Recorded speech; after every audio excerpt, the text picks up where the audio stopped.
Hey guys, SH here, and today I'm gonna start out with a very aggressive gameplay with the M16A3, and yes, I just got killed right there, and this is the Blood Money game mode in Battlefield Hardline, by the way.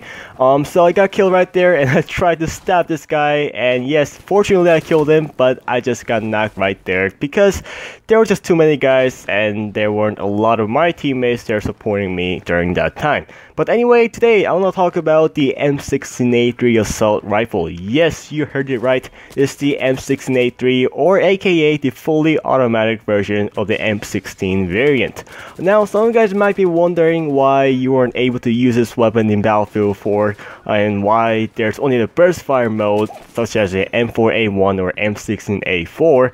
And the reason is because the dice thought this might gonna be one of the dominant weapon in Battlefield series, because if you guys look back in Battlefield 3, yes, M16A3 was one of the most viable weapons to go because of its versatility.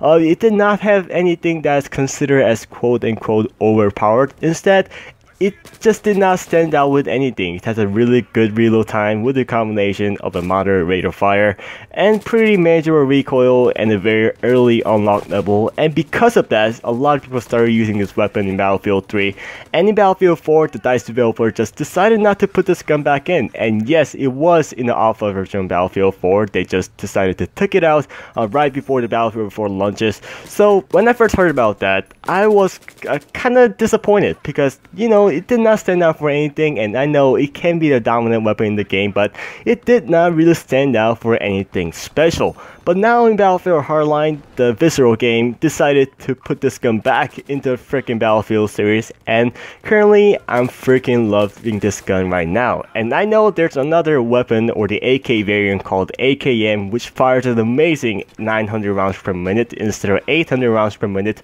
I still love using this weapon because of its overall versatility. I just love using with the very fast 1.8 seconds of reload time with the combination of 800 rounds per minute, and that doesn't seem to change, and I'm not exactly sure about the recoil, but the recoil, it is very easy to manage. Of course, it is not easy as back in Battlefield 3 where there were pretty much no recoil at all. The recoil was very predictable, but in this game it is a lot easier to manage. I'm not exactly sure what they've done to it, and I'm not exactly sure what the stats says from Synthetic.com because they're not allowed to show any stats since this is a beta version, but currently I'm loving this weapon right now. And for those of you guys that are wondering what game mode that I'm playing right now, it is called the Blood Money, where you basically have to steal enemies' money from their vault or grab the money in the midpoint like the C flag or the central point and try to put as much money as you can in a certain amount of time.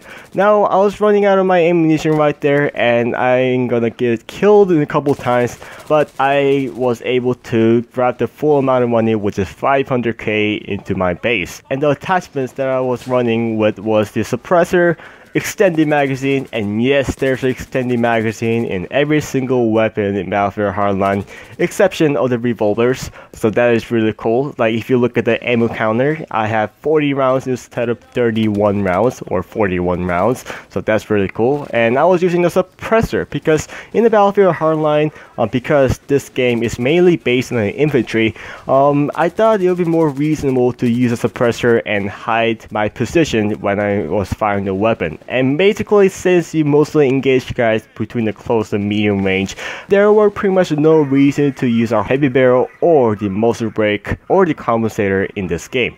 And I know some of you guys might gonna make a counter argument saying that it decreases the bullet drop significantly, but I still love using a suppressor because I just love hiding my position on the enemy's minimap. And also, if you guys seen about a couple minutes ago right there, I was using the Survivalist Perk, which I found it to be kind of overpowered considering the fact that you're basically getting another life as long as you didn't get killed by a headshot or the explosion. So I kind of didn't care about that, but thanks to the Survivalist Perk, I was having a blast while playing this game and trying to finish up a guy there trying to steal our vault. And in this gameplay right here, I was trying to defend my vault as long as possible because there are just too many enemies trying to steal our money because we had too much money. As you guys can see in the top bottom left corner, we had a lot of money. On the other hand, the enemies did not have any money at all. So That's why you're gonna see a lot of defensive gameplay here. And personally, Battlefield Hardline in general, I'm really loving this game right now. Of course, there are some problems, and some of you guys might think that this is kind of like a reskinned version of Battlefield 4. And some kind of aspect I do agree is that it kind of looks like the reskinned version, especially if you look at the attachments or the weapons. It looks very, very similar, but just a different name. But since this is a beta, and you know, this game launches about 5 months away from now, so they still have plenty of time to modify any changes. So I'm not too much worried about them changing the stats and some kind of weapons, and maybe who knows if they're gonna take out the M16A3 or maybe AKM. I'm not exactly sure about that, but nonetheless, I was having a blast trying to play this game in my full advantage. And yes, I just killed a guy right there, and we are almost winning, so we're trying to get that money. I was running into the vault, and bam, there is our money. So I hope you guys enjoy this gameplay, and again, M16A3 is a great weapon. If you are trying out, I hope you try this weapon out in the first time, because you can unlock this weapon at pretty early. And I'll talk to you guys later. Peace.